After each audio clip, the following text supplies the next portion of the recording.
Olá pessoal, tudo bem? Meu nome é Leandro Silva e você está no canal da Excel Open. A dica de hoje é função dist.t.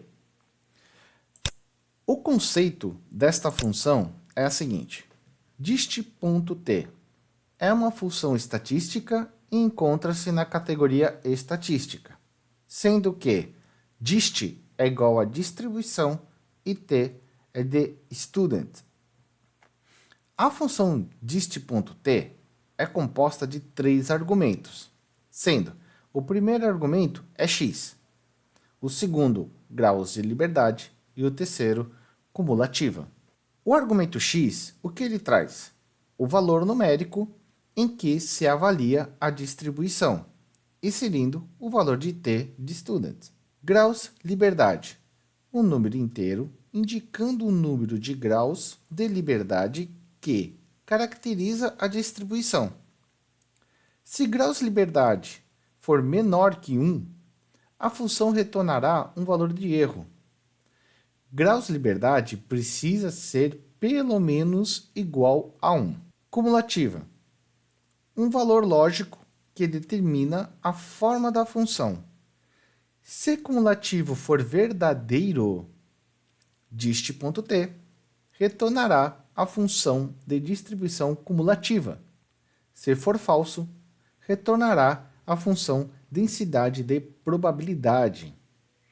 Verdadeiro, dá probabilidade de conseguir um valor de x ou menos na distribuição t, com os graus da liberdade indicado. Este serve para a função de distribuição cumulativa. Falso, fornece a altura da distribuição t em x. Esta opção é para criar um gráfico da distribuição t para a função de densidade da probabilidade. O que é distribuição t de student?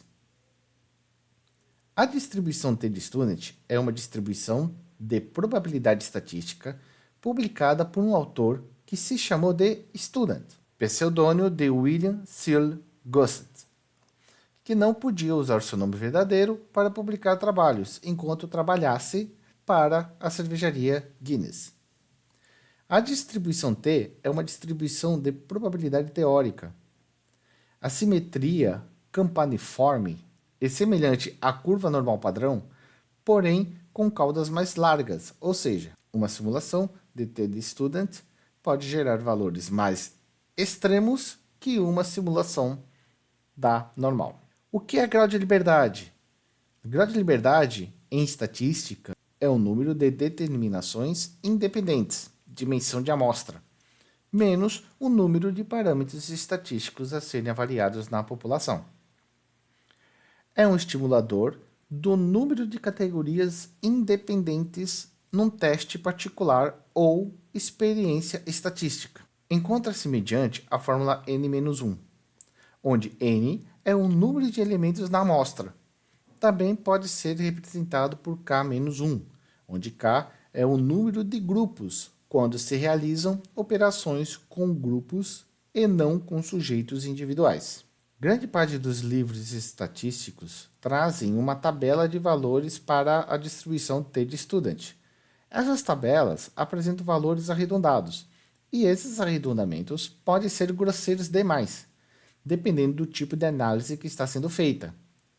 Softwares estatísticos e planilhas como Microsoft Excel possuem técnicas mais precisas para a estimulação desses valores.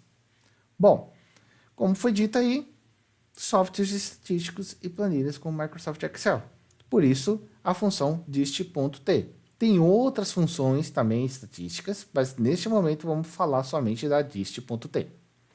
Vamos na prática. Vamos supor que temos exatamente este exemplo. Vamos colocar primeiro os argumentos, né? X, graus, liberdade. Colocar aqui underline, né? Graus de liberdade. E cumulativo. Assim como nós vimos no conceito, a gente vai colocar o valor de x, que é o valor de t de student. Nesse exemplo, vou colocar 2,02. Graus de liberdade. Graus de liberdade, como dito, não pode ser menor que 1. Então, pode ser qualquer valor que não seja menor que 1. Então, no grau de liberdade, vou colocar aqui 70. E cumulativo. Cumulativo, assim como nós vimos também no conceito, ele só tem dois resultados, verdadeiro ou falso. Nesse exemplo, eu vou colocar como verdadeiro. Tá bom? Bem, agora eu vou aplicar a função. Então, vamos chamar dist.t. E no primeiro argumento, ele pede exatamente o x. Então, x é 2,02. Ponto e vírgula. O segundo argumento, graus liberdade. O graus liberdade, 70. Ponto e vírgula. E cumulativo. Cumulativo, tá lá, ó, verdadeiro, né? Função de distribuição cumulativa, e falso, função de densidade da probabilidade. Eu vou usar o verdadeiro. Então, eu posso clicar aqui no verdadeiro ou simplesmente selecionar também a célula, porque na célula já consta já como verdadeiro. Posso fazer de uma forma, eu posso fazer de outra. Vou deixar desta forma e vou dar o Enter. Ele trouxe resultado de 0,97, né, e mais alguns quebrados. Vou transformar isso daqui em porcentagem e temos o resultado de 97,64. Bom, este foi o primeiro exemplo. Eu vou colocar aqui alguns outros exemplos. Para poder não prolongar muito este vídeo, eu vou simplesmente copiá-lo e vou colar aqui para baixo. E vou alterar somente algumas informações. Como nesse caso, eu vou colocar aqui agora como negativo.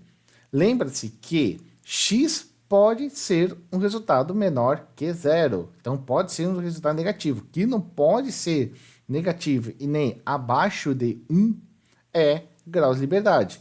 E lembrando também que grau de liberdade sempre tem que ser um número inteiro, já x não. Então, aqui eu vou colocar 2 e o cumulativo deixar como verdadeiro. Nota-se que o resultado agora deu de 9,04 ou 0,09. Vamos copiar ele, tá? E vamos fazer uma outra simulação. Agora, vamos fazer outras duas simulações como falso. E vou utilizar exatamente as mesmas informações. Então, eu vou pegar aqui, ó, o 2070, né, o 2,0270, e agora eu vou colocar aqui, ó, como falso. E olha só o resultado. Quando verdadeiro, ele me trouxe 97,64. Agora, como falso, ele está me trazendo como 5,32. E eu vou pegar agora este exemplo, né, vou copiar e só vou alterar aqui para falso. E olha só. Quando verdadeiro, trouxe 9,04. Agora, como falso, está trazendo 6,67. Beleza? Então, pessoal, essa foi a dica de hoje, tá? E eu espero que você tenha gostado e até a próxima.